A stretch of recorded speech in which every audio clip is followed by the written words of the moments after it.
Greetings, AMCers. Welcome to Script-To-Screen. My name is John Campia, and we are now less than a week away from the release of the newest Twilight film, the Twilight Saga Eclipse, which opens in AMC theaters everywhere on June 30th. And right now, I am really excited to be joined by the actor responsible for bringing Dr. Carlisle Cullen to life for us, actor Peter Facinelli. Peter, how you doing, sir? How are you? How's it going? I'm doing really good, thank you. Listen, the first thing I wanted to ask you about was, I've always found it really fascinating when you get certain film franchises, like, say, the original Star Wars trilogy or Harry Potter, where the films constantly change in and out directors. And for you as an actor, what are the challenges or advantages of constantly switching between directors, ultimately culminating now in David Slade? Well, I've worked with a lot of directors, so I'm used to working with different directors. When I do Nurse Jackie, we have different directors almost every episode.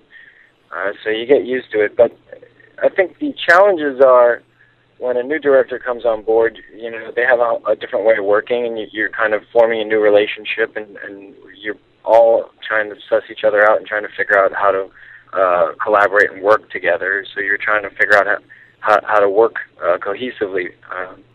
But the benefits are that they bring a whole new, fresh aspect to the project. I mean, each of these directors have their point of view and their interpretation of these books, so they're constantly challenging you and asking questions that, you might not have thought of as an actor. And so it doesn't allow you to get complacent and come to the set and say, okay, I know what I'm doing, and let's just do it again. They're trying to set a bar that's higher than the one that they've come into the series, and so there's a freshness and an excitement there that I appreciate. Now, as somebody who hasn't read the books myself and just been a fan of the films, I got to tell you, if there's one character that I would actually really like to see a set of prequel films about, it's about Dr. Carlisle, because you've got this vampire who not only himself changes the way vampires should be viewed, but also assembles this collection of other vampires around him. And then we find out in the last film that he was also amongst the Volturi for a period of time. What are some of the more fascinating or some of your favorite aspects and elements to this character, Dr. Carlisle, that you play? Well, I love that he's gone through 350 years plus, and so there's a lot of history there. He's gone through a lot of times, a lot of political times, a lot of social times, a lot of economic times. He's been able to study humanity for a long time, and I love that. A lot of people ask me, well, did you do a lot of vampire research to play a vampire? And for me, it was more of a study on humanity. I mean, here's a person who, had a love for humanity so much that he was unwilling to give up that his humanity, and so he holds on to any kind of human aspects and traits that he can remember, and he tries to continue to emulate it. And so even in his workplace, it's an occupation that helps humans and helps heal them. And so for me, it was more of why does he love humanity so much, and what is he trying to hold on to? And to me, that's fascinating. And the people that he's encountered through those 350 years, like the Volturi, and how he's been able to separate himself from being this animalistic vampire and have the strength to have the strength to not be drawn to human blood. I remember having conversations with Rob about these characters, and he said, and Twilight, and behind the cameras, and Rob saying, "Well, why? I wonder why, we've chosen this love.